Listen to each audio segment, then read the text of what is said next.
President, quantes nacionalitats hi ha en Espanya? Nacionalitats? Bueno, nosaltres som una nacionalitat històrica, ho diu el nostre Estatut d'Autonomia, i hi ha altres estatuts d'autonomia que també ho contemplen, que ara sàpiga, així me puc deixar algú que no se moleste, però jo crec que en l'Estatut de Catalunya, del País Basc, de Galícia, i Aragó i Andalusia, crec que és els que plantegen aquesta denominació. Una denominació que al fi i al cap vol donar a entendre el que és la realitat plural d'Espanya.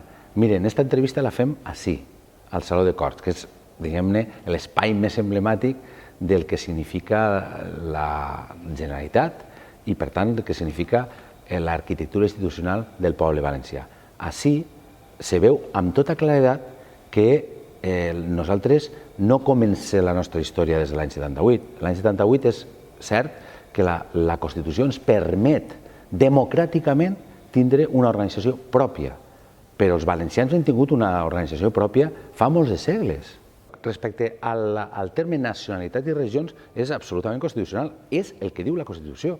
Per tant, el Partit Popular pareix que moltes vegades no fa molta referència a la Constitució, però no s'ha llegit la Constitució. La realitat d'Espanya que planteja la Constitució és de nacionalitat i regions. I quan parla de nacionalitats i regions és perquè efectivament hi ha uns fets diferencials que estan ahí.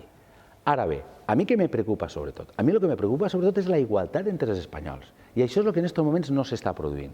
I per què jo aspire a que hi hagi una acció federalitzant? Perquè crec que al final federar és unir, no és separar. Front a l'independentisme i front a la recentralització, jo crec que un espai de cooperació institucional entre les comunitats autònomes és molt més positiu per a la societat.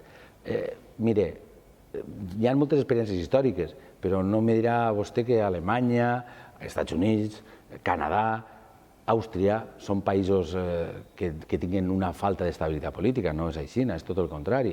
I crec que aquest, per a mi, és el camí més paregut des de la pròpia perspectiva espanyola, que no se trata de copiar, mimetitzar, i tampoc no es trata tant de noms. Però què ha passat en l'estat de les autonomies? En l'estat de les autonomies el que ha passat és que hi ha una falta de cooperació interinstitucional real. El Senat no és la càmera territorial, no és l'espai on podríem debatir els problemes territorials.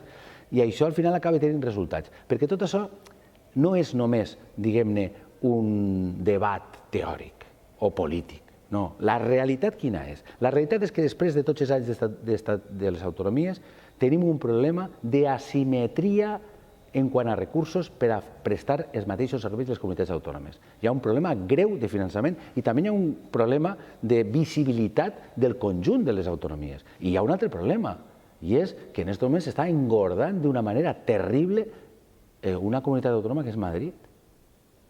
I hi ha un dúmping fiscal, i hi ha una situació de dificultat per a altres comunitats autònomes. Per tant, és exigible un debat territorial que no se circumscrivisca no únicament a les relacions entre Catalunya i la resta d'Espanya. Una negociació sempre és un espai de trobada i ha de ser un espai en el que se fugisca dels maximalismes.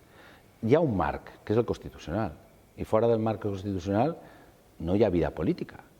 Poden hi haver ambicions legítimes, perquè la pròpia Constitució permet estar fins i tot en contra d'aspectes de la Constitució.